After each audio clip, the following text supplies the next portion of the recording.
This blaster is a little piece of history. It had an Explorer breech, pusher breech. It was brass barrel. It was a little smaller on the volume. And I'm going to make another version of it one day with a larger PT volume and probably a better breech kit put in.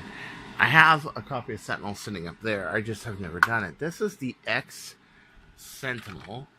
And as you can guess, it used an Explorer breech.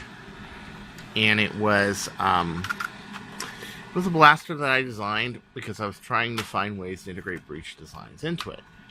The problem was this, that the one was, well, the inside of it needs to be really heavily enforced, okay? Real heavily enforced. That was one. Number two, and this thing hasn't been fired in years.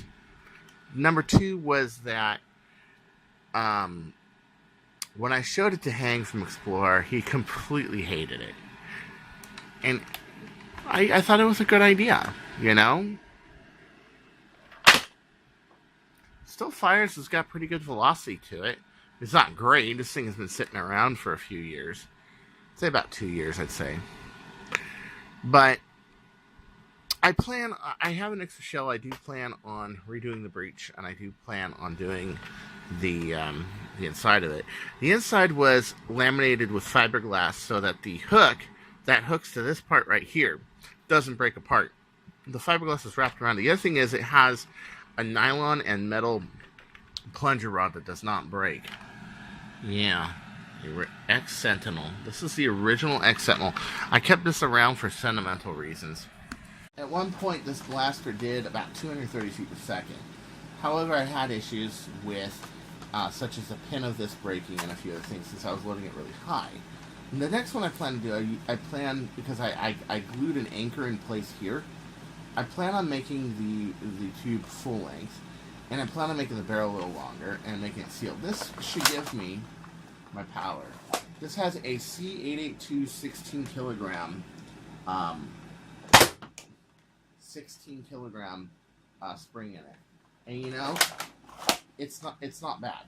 It really is not bad. I mean, yeah, it can be better. You can see how like the draw is not all the way there, yeah, and you can see how the breech is right to the end. But it's a first.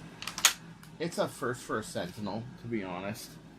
I just wanted to make something that was cool Sentinel-wise, and I was more concerned with integrating the breech into the Sentinel, which of course I didn't get any appreciation from whatsoever, which is kind of sad, but you know, some people just don't like Sentinels, I mean, or can't see the value of it.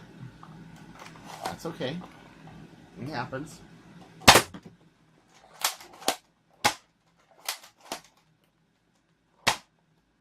Yeah. But the main thing was, it just didn't have the seal on it. And I kept trying to improve it. But it really needs like an O-ring seal to really do what it needs to do. Plus, I feel like I can do better with the plunger. And I can do better with the barrel. And although this is anchored, it's all integrated, how I laminate barrels and everything. The barrel design was really good.